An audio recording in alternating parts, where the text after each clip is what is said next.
Hey class, this is Michael LeBlanc. I am talking today about what was Wesley talking about when he was talking about the Holy Spirit. Um, in all of our readings, as I'm sure you've seen, when it comes to all three parts of the Trinity, um, I see a lot of work to be done to show that the doctrinal belief in the Trinity, and so there's a lot of work being done to show that the Holy Spirit is co-equal and eternal.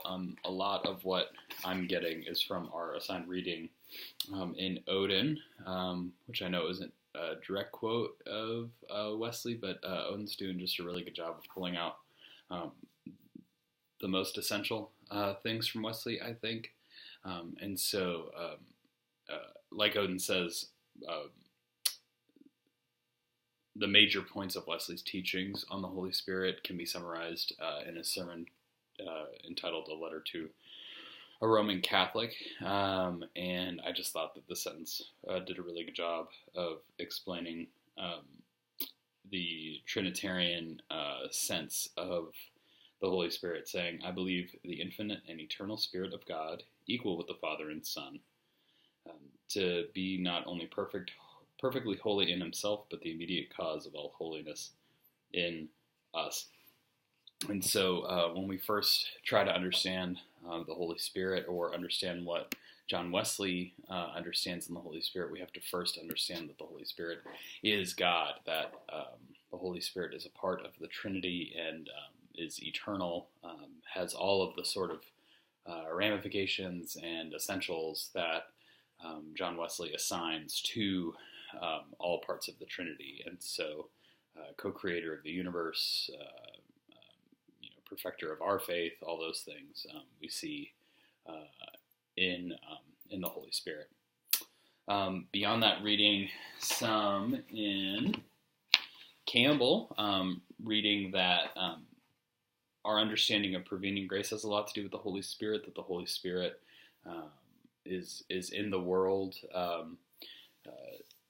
being reflected in the good actions of those that have no connection to the church whatsoever, and the Holy Spirit is reflected in that as well. And just like the last bit of that quote that I read, the Spirit works out the work of our justification. And so the Spirit is the immediate cause of all of our holiness. To me, that how I understand that is that God the Father, without dipping too far into modalism, the way that I understand it, the aspects of God is that God the Father created the world to be of a certain sense. Humanity moved that sense, removed the certain aspirations for creation, moved that and did not attain that and did not maintain that. Jesus redeemed humanity, and the Holy Spirit is in the process of redeeming. To me, the Holy Spirit is actually one of the main reasons why I am a United Methodist. I grew up Southern Baptist, so I grew up being taught that the work of the Spirit was in the instant that we were saved. And then after that, any sins or missteps after that were really on me.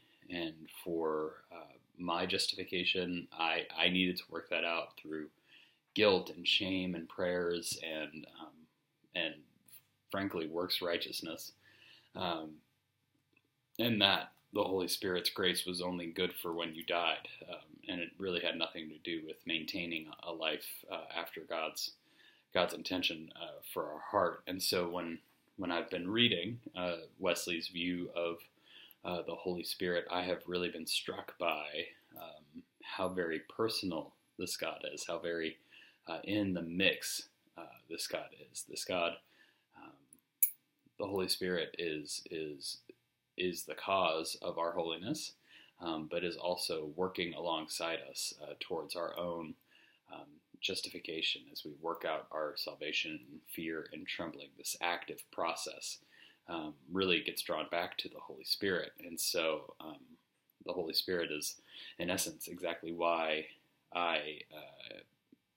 why I'm still a Christian, but also why I'm still or why I've become a United Methodist. And then another thing that I've seen in my readings, the Spirit bears witness to that work and provides assurance.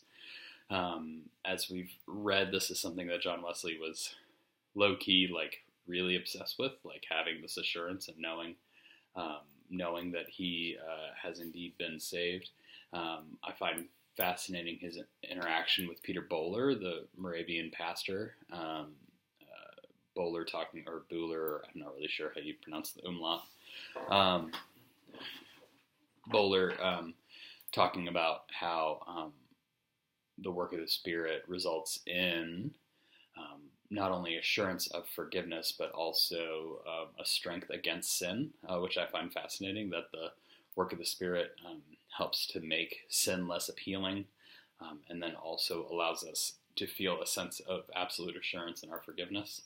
I'm with Wesley. I haven't necessarily experienced that too much in my life. Maybe the fear of guilt and shame is just a little bit too hardwired into the old noggin for me. But the assurance that I do feel from the Spirit in my own personal life is an assurance that God is still interacting with me. And I think that comes back to my understanding of the Holy Spirit's work through justification. And not to sound like a broken record, but this interaction, this knowing that when the Holy Spirit speaks to me, that it's actually the divine presence of God speaking to me. And when the Holy Spirit works in my life, it's actually the divine, infinite, creating presence of God interacting with me is really kind of inspiring. I know Wesley said a lot more about the Holy Spirit than what I've laid out here, but these are the things that I find most vital to my understanding of the Holy Spirit, and I hope they help you in your readings and understandings as well. Thanks.